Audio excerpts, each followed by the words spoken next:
Hey guys, Palsteron here, and today let's talk about the build that I'll be league starting with in 1.0 for last Epoch, which is the Explody Ballista Falconer. So first time I saw this build was actually a few months back. It's actually 10 months old at this point. Posted by Bina. Back then it was kind of a meme, and that was because there wasn't really much minion support for the rogue class. However, if you guys see how this actually plays, basically you put down ballistas, then there's a tripwire in between. If an enemy runs through that, or if you just place it correctly, the whole screen explodes. Now, if you think that looks impressive, the skill got buffed by like 4 to 6 times. So the meme has become a dream, and recently Bina has obviously also had the opportunity to play a little bit behind the scenes. Check out the new Falconer, and he's also going to have a max roll guide out, which I currently have not looked at. I will go in completely blind. However, I have done quite a bit of research on this build, and I've also talked to Bina, so that will help quite a bit. But in general, this is how it's going to look like on the new version. You now have explosive traps. Now, you don't actually need to do explosive traps. You're also converting to cold, most likely later.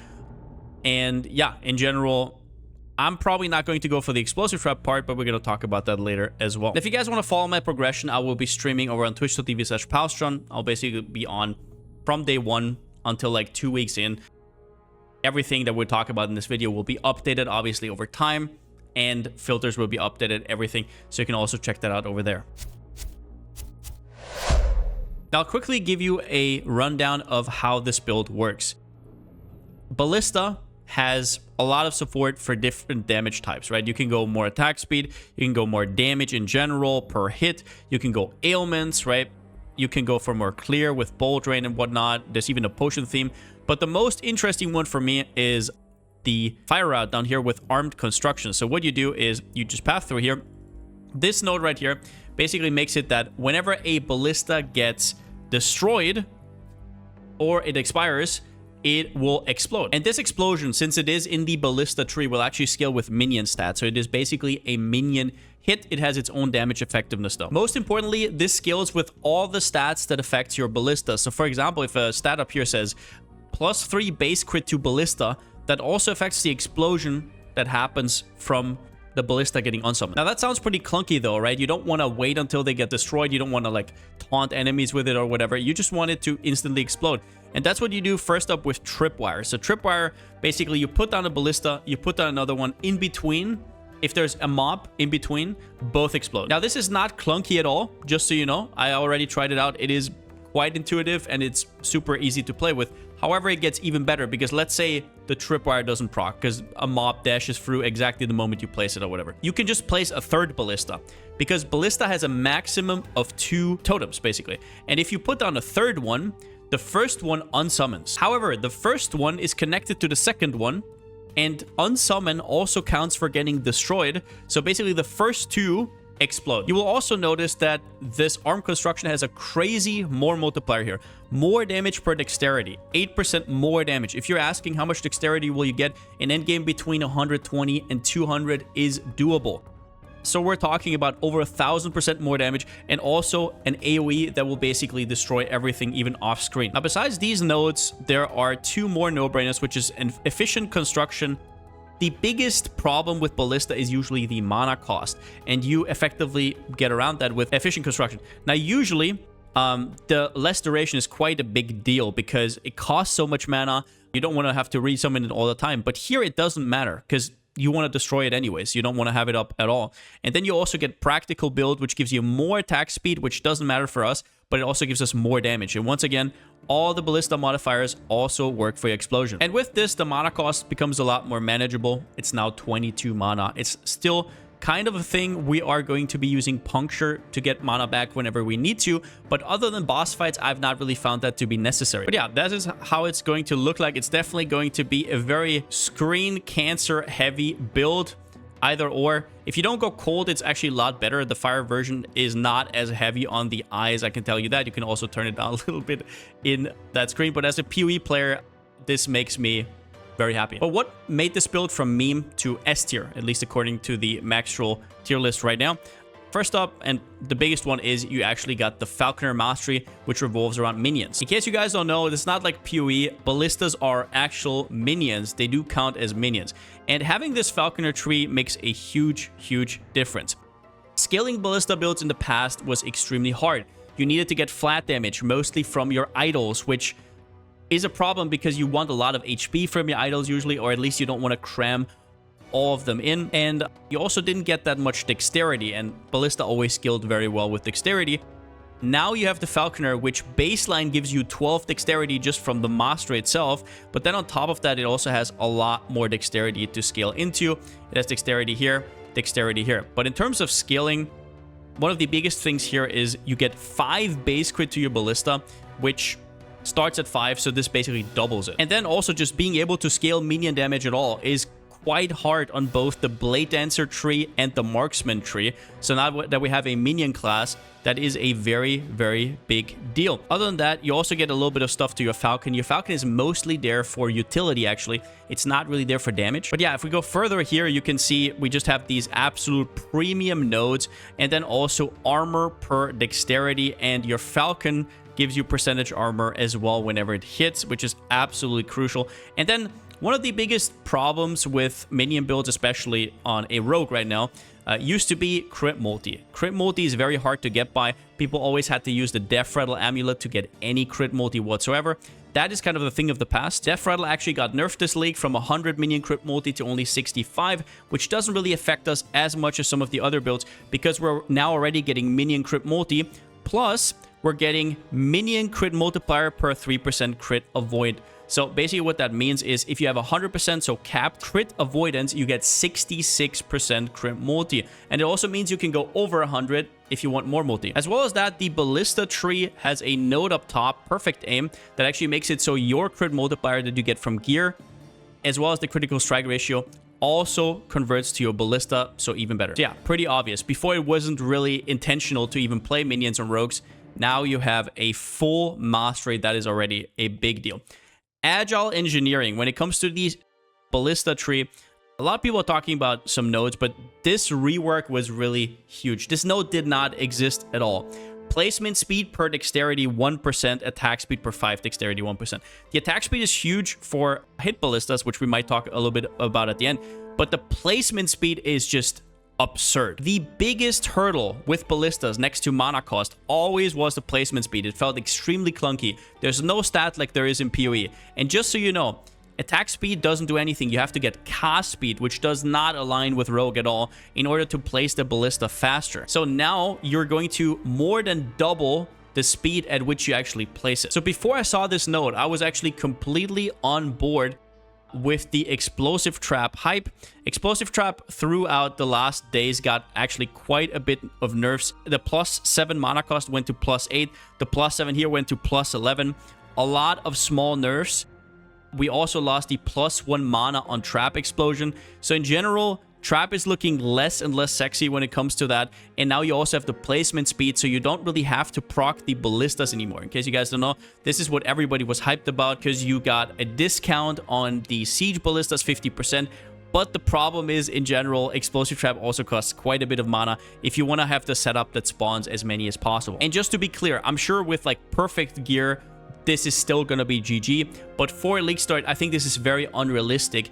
And just the fact that we now have this node right here makes casting the ballistas ourselves actually viable. Another big deal is the buff of shared enhancement. So in case you guys didn't notice, this used to be 15% per point, and now it's 25. So it goes up to 75 instead of 45. And what this does is it not just takes all your increased damage, it also takes the base damage. Now, as far as I know, I don't think it works for the base damage on the weapon itself, but it works for all added base damage. So for example, if I had flat damage on my bow in the prefix, that would count.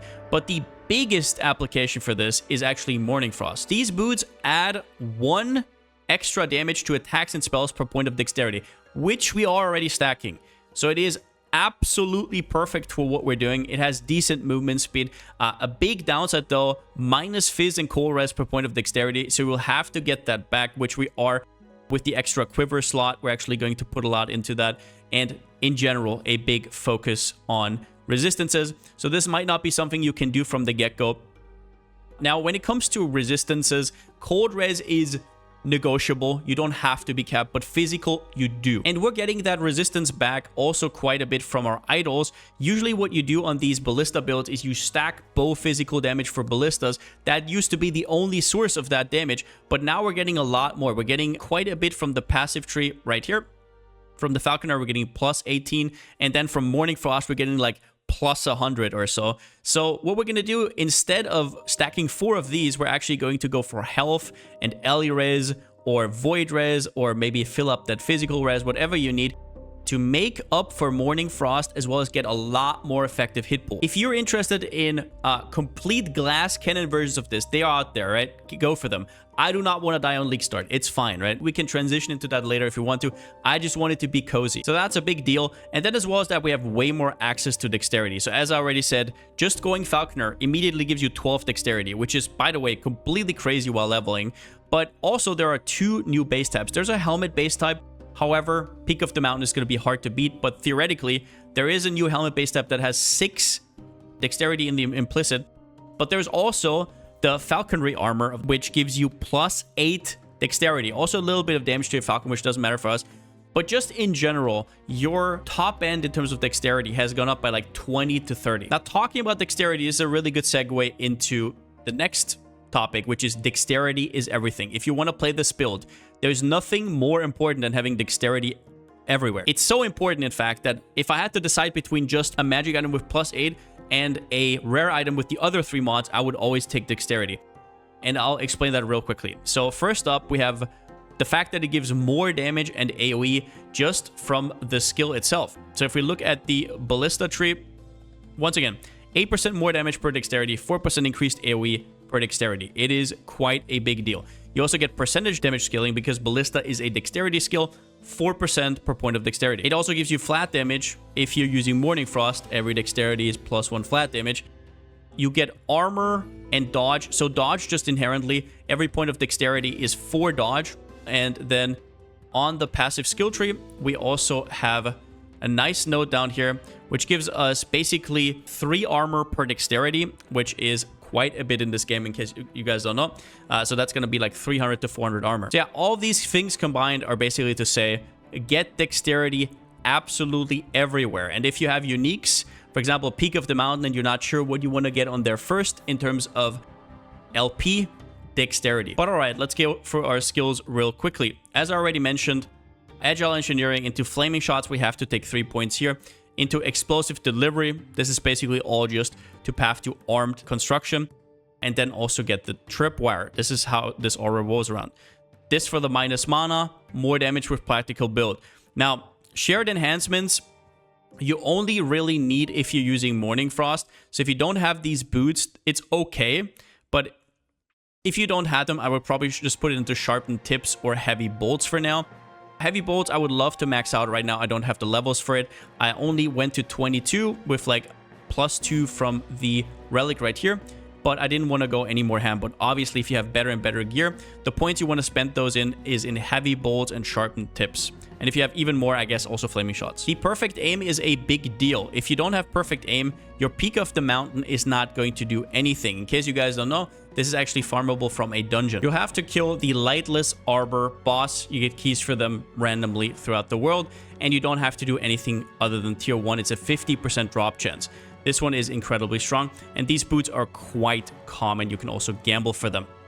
But yeah, Morning Frost you don't need from the get-go. But Peak of the Mountain, once you have these nodes, at least 3 of them into this point, all this critical strike chance from here gets converted to your ballista, which is incredible. 5 to all attributes, super strong, and the cannot leech doesn't matter because we're minions. Now, the second skill we're going to be specializing is Shift. Now, since we are Falconer, a lot of people will be asking about Aerial Assault, right? Down here, which used to be the go-to. However, they nerfed it quite a bit by removing the travel speed, as well as that, trying this one out. It felt very weird. At the start, there was kind of like an animation. You can see this in the videos as well. So I think this is going to feel absolutely terrible against bosses when you have to dodge skill shots. But don't count this one out yet. Maybe you enjoy it more. For me personally, Shift is just absolutely impossible to beat. So the first thing you're going to do is you're going to get Swift Recovery. You're going to want as much mana as possible. Obviously, the 1.5 second movement speed buff is absolutely huge. Then you have the Invuln while shifting. And then I only put 3 points here because I honestly think dodge rating per dexterity, you're going to be dodge capped at 85% anyways. If you want to, you can put a 4th point in. But either way, I'm also going for the healing per point of dexterity, which doesn't really matter. All you want is you want to get to the cleanse ailment, which is also very strong. This I would probably take last. Definitely take the mana sustain and the movement speed first. And obviously, if you have points, dump it into the cooldown recovery speed. Also, the less mana this costs, the more relatively it will actually restore mana, which mana is very important. Talking about mana, that's all that Puncture really does for us. Now, it gives us Frenzy, which is not just attack speed, which is kind of useless. You can stack your mana faster, but the cast speed also affects your totem placement speed. So that's nice, I guess. But you get even more mana. In case you guys are wondering, on the passive tree, in the basic tree, we have Sapping Strikes here. Every Puncture hit gives us 8 mana back. And then from the tree, +4. So 12 mana every single time, which is quite a big deal.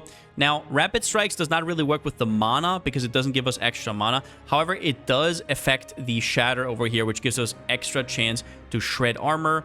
Shred armor is obviously incredible. And then you also get armor shred effect. Now, if your gear sucks at the start, you're going to have to do this in between packs, maybe a little bit here or there, cast like a Puncture here or there. But once you have your gear set up, while you're doing monoliths, you shouldn't really have to do it at all. Especially once your AoE gets so big, you're going to explode the screen, and then you're going to have to walk quite a bit before the next mob even turns up. But against bosses, I mean, even with the armor shred, it's not even that bad to cast it in between. This is the most replaceable skill though, so if you feel like your mana is fine without, maybe you have a lot of mana regen or another way to cheese mana, then sure, go ahead and cut it. We do have a little bit of extra mana as well in the passive tree.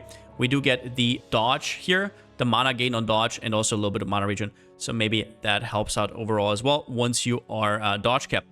After that, we actually opt for Smoke Bomb. Now, that's a little bit of a interesting one. You can also go for Shurikens, right? You can auto-cast the Shurikens with your shift, and then you can get armor from the Shurikens passively. You can do that. I actually opted against it because 5 points in here is kind of rough because there's so many good points in the shift tree. And I don't know, Smoke Bomb is just ridiculous, right? You're getting the Dusk Shrouds. You're getting Dusk Shrouds right here, which gives you Glancing Blow chance, which is very good defensively. As well as that, you go down to Silver Shrouds. Now, this is a big one. The initial burst of the Smoke Bomb grants you a Silver Shroud. And the Silver Shroud makes it so your next attack is 100% a dodge. Very strong, pretty easy to get. We're also scaling a little bit of duration just so we don't have to cast it as often. As well as that, the Smoke Bomb will actually be specced into Armor Shred. Once again, even more Armor Shred.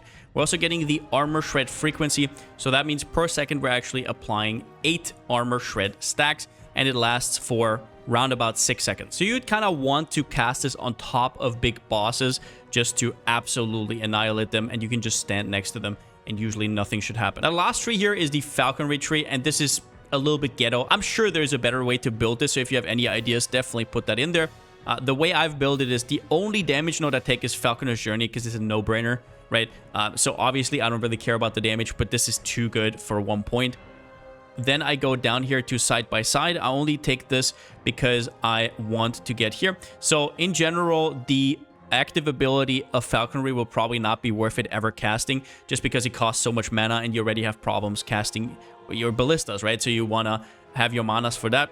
But it's going to be just an auto attack bot. And as well as that, we're getting kind of a cheat death. So what happens here is that after the first hit of Falcon Strike, your Screech, that doesn't really matter. But if you are left below low health, which means 35% health or lower, the Falcon will actually TP to you, apply Frailty, apply the slow, and then also fear enemies around you. Now, fear basically means they are just walking around aimlessly for like, I think 5 seconds. And I think it works for bosses as well, which is quite insane. But an enemy can only be feared once. So you can't just like completely destroy boss fights. However, if you're just in monoliths and stuff like that, this should be extremely, extremely strong. And while it's not an actual cheat death, it comes pretty close.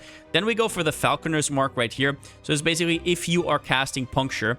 Otherwise, if you're not casting Puncture, this is completely useless. But what it does is it gives us extra damage, which we don't really care about. But if we are hitting an enemy that has this Falconer Mark applied from your Falcon, we're getting Wake of Wings buff, which gives us 15% movement speed and 15 attack and cast speed. And once again, the cast speed makes it so your ballista cast faster. And movement speed in this game is an absolute premium stat as well. Then we're just taking a 2-pointer here, so we get to Bird of Prey. This gives us a 16% call on the active ability. So this is going to be the only exception where you're actually going to cast it against big bosses where it's 16% or lower. Click it, it's dead instantly. And then at the end here, a big one is Hunter Spoils. You actually get mana per 40 total attributes. That's going to be around about 3 to 4 mana early, maybe up to 5 per hit that the Falconer has, and then also you get a little bit of health gain. Now with the skills out of the way, let's talk about passives. First up in our main passive skill tree, we're not scaling any sort of attack speed because we don't really need to. Sure, it would be nice for the puncture, but our damage comes from the ballistas, and the ballistas, you don't need attack speed. You just need them to explode, right? Every bit of dexterity on every single tree is premium. So start with that out immediately. Steady hand. We're going into Guile right here, just so we can get to the evasion.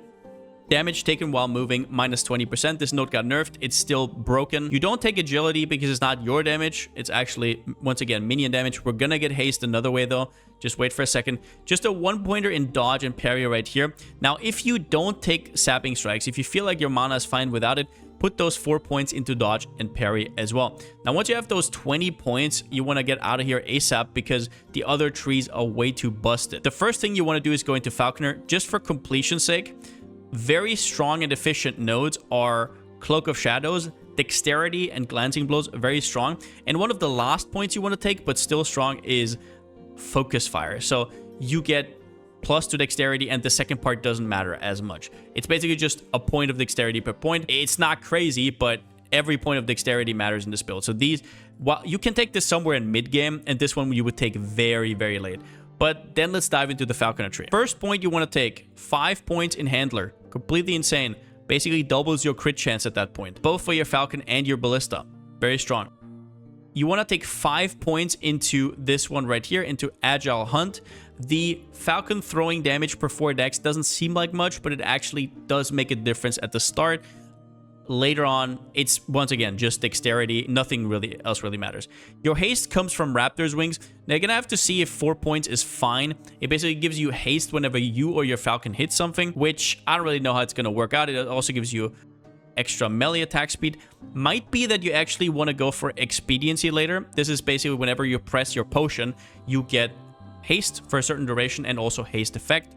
Maybe that is better. You'll have to figure that out yourself. We put 2 points into Wilderness Scout just so we can get to Stamina of the Rover. Mana gain on dodge, huge. A little bit of mana regen, a little bit of dodge. Pretty neat. Tactician is broken.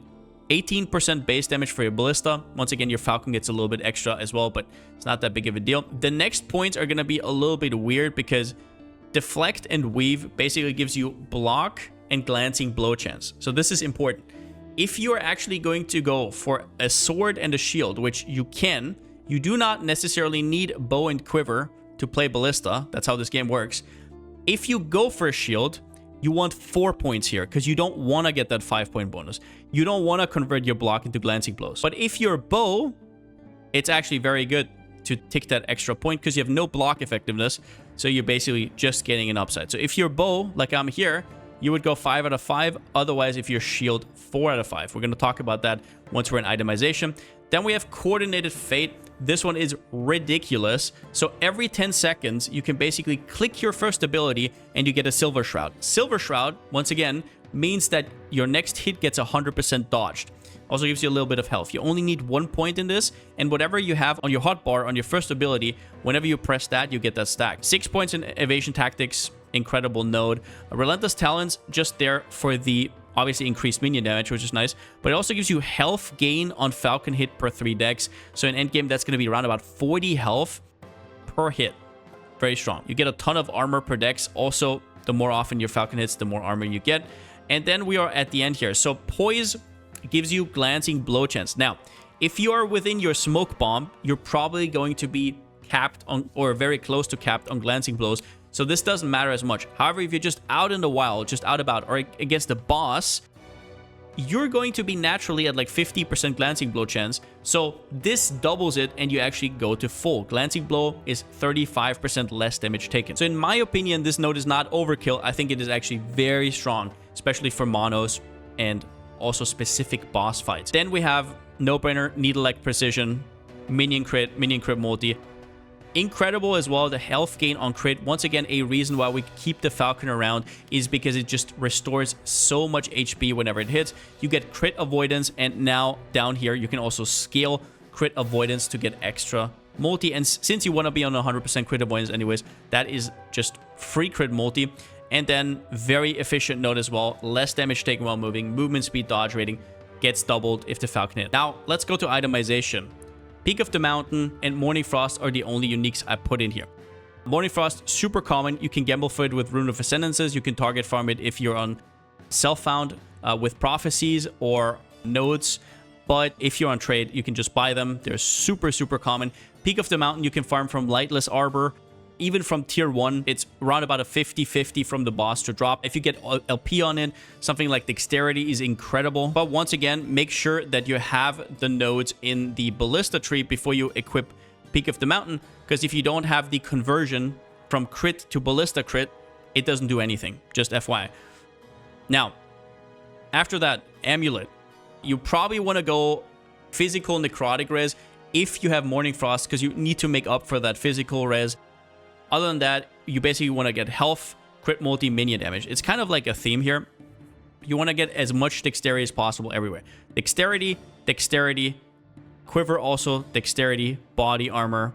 You know the drill. Now, health in this game is very important, and it's important that you get it on the right slot.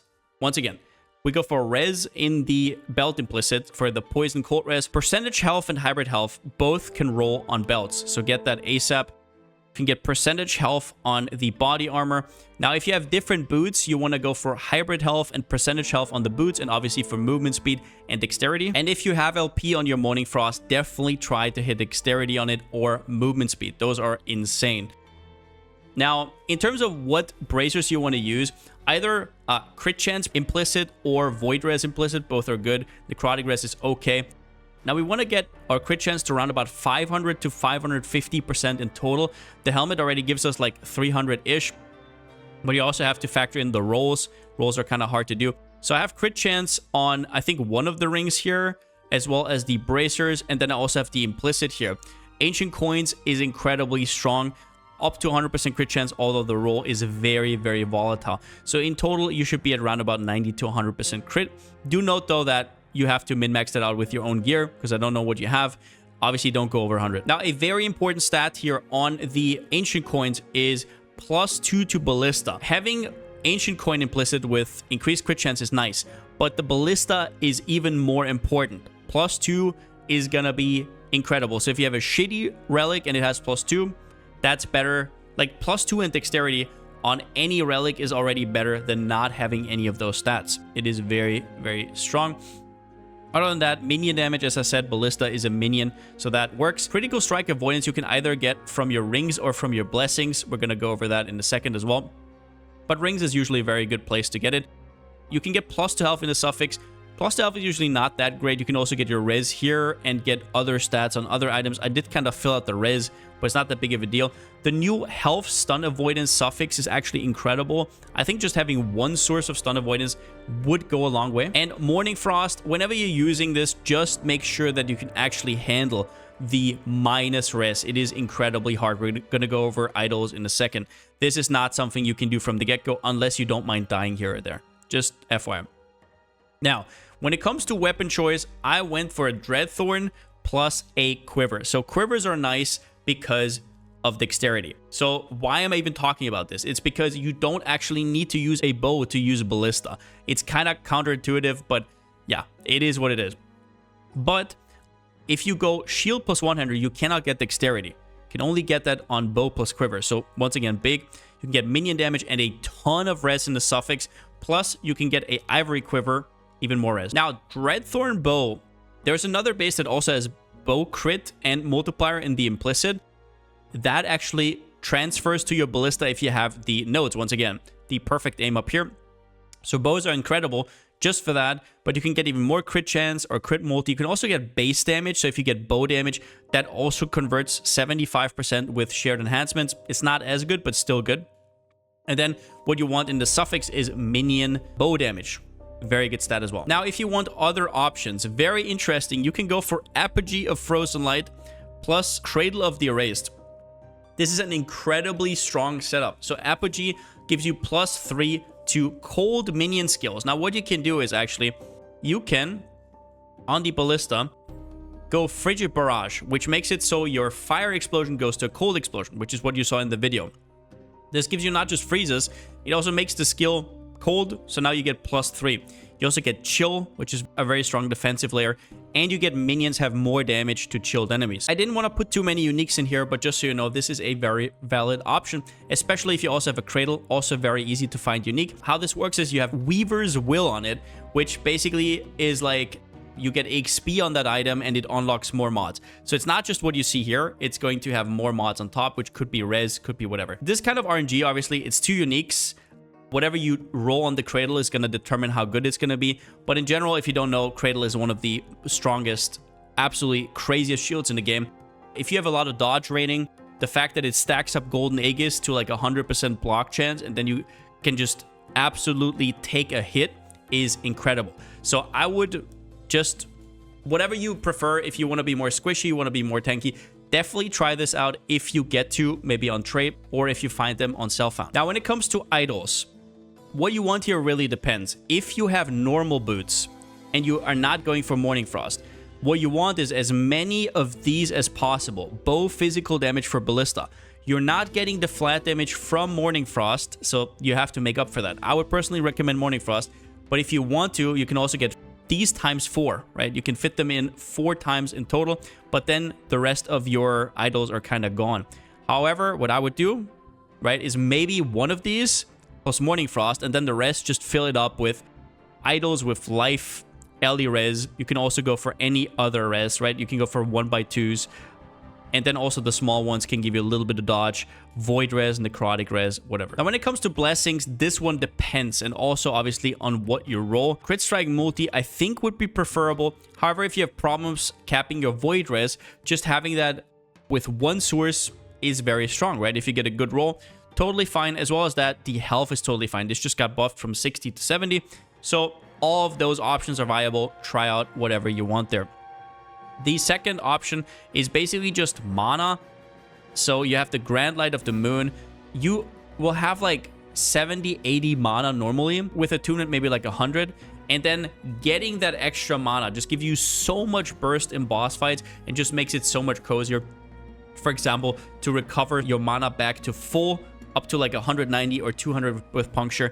It's just such a huge quality of life stat. It doesn't really increase your regen in this game, but it's just so nice to play. Now, next to idol here, it completely depends on your gear. I would say pound for pound, Grand Resolve of Humanity, 20 to all resistances is incredible. That's 140 res if you can get a perfect roll. It's going to make your itemization so much easier, but the same could be said for Grand Survival of Might. However, this is only going to save you like 2 suffixes on rings, but if you don't have crit strike avoidance, but you have the res, you should probably go for that.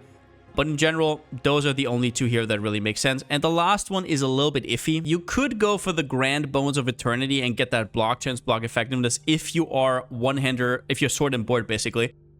Sure, but I think the increased armor is just still too strong. I know it got nerfed, but increased armor, with how much flat armor you get per dexterity and from your gear, I think it's just kind of hard to beat. And I think there was one more, yeah. Cold res, I guess, if you really want to. Physical res. Those are the resistances that Morning Frost is going to reduce. So maybe that's also going to be an option. And then last but not least, the leveling. So for leveling, all I did was basically make a quickie passive tree with like, I don't know, level 60-ish. And also put in a few skills that I would level with personally. You cannot really level with Ballista because for Ballista, you need in total 13 points in order to fill out everything you need. So until you are in monos, you're going to level with something else. The good news is that Falconer is completely busted while leveling from whatever it is, like even better than Blade Dancer. So that's what we're going to do. Now, Puncture is going to be your #1 leveling skill. It's completely broken. Basically, you take 2 points into Perforate, then fill out Bloodthirst completely, fill out Hunger completely, fill out the rest of the bleach ends, and then just get your Frenzy at the end. Now, this global buff here you get is not just for you in this case, though. It's also going to count for your Falconer, as you will see in a second. Your Falconer will get like a lot of bleach ends, and I mean a lot. Let's go into the Falconer tree. Your Falcon is actually a damage dealer while leveling, and quite a crazy one at that.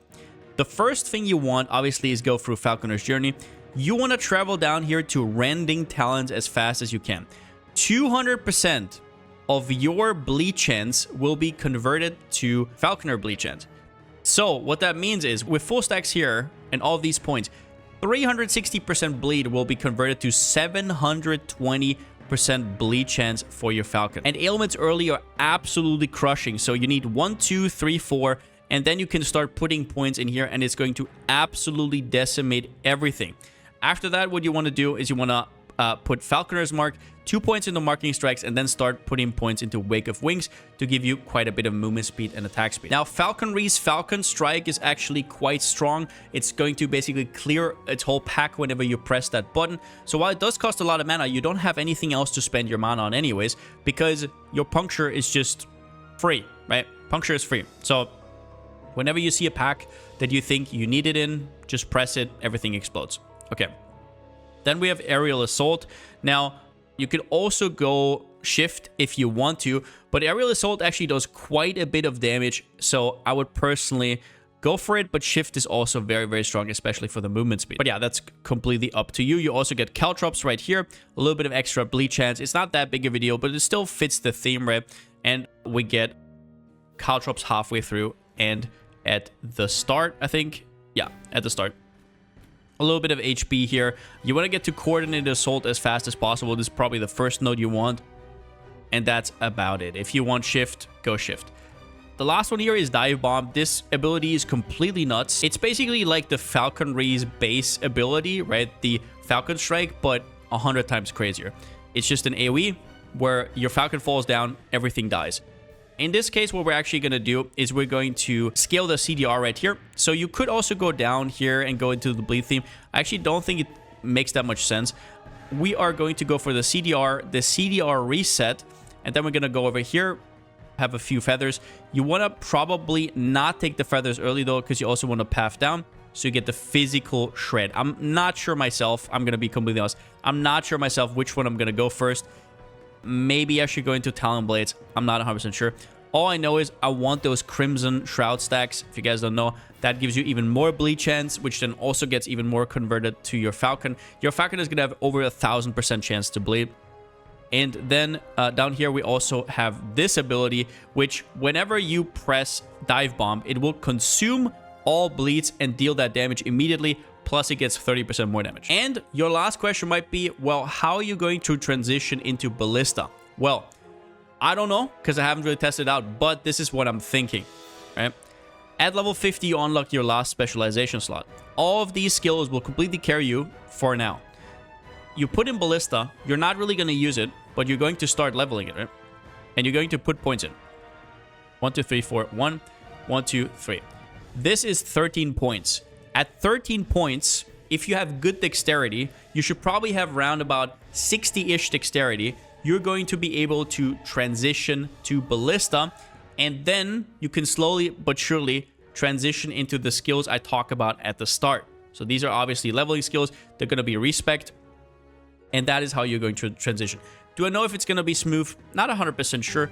We're going to see. I will definitely keep you guys up to date. I will do updates probably maybe every day or every second day, so you guys can see my progress. As for loot filter, I will be using the Maxwell loot filter.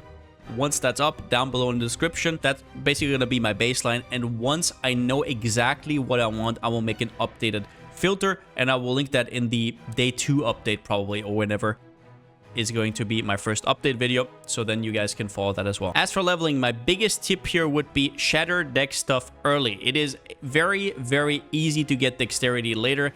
It's a super common shard, but early you will not have any, and every bit of dex will matter. So make sure that you're actually going to have that on your filter. So that is maybe the only thing that I don't know right now, if the Maxwell filter is actually going to be adjusted for that or not. But if it is, or if it isn't, I will update it myself and I will link it to you guys as well. You can also check out my stream over on twitch.tv/Palsteron. I will be streaming this build and my filter will always be updated. But yeah, with that said, I hope you guys enjoyed the video. I cannot wait to play this skill. It is going to be absolutely crazy. I feel like this is one of the builds that's going to feel the most like PoE in terms of clear. And if you guys are worried about its performance, just know that even if the build is not for you, Falconer has like 3 or 4 incredible builds. So at any point, you will be able to respec that as well.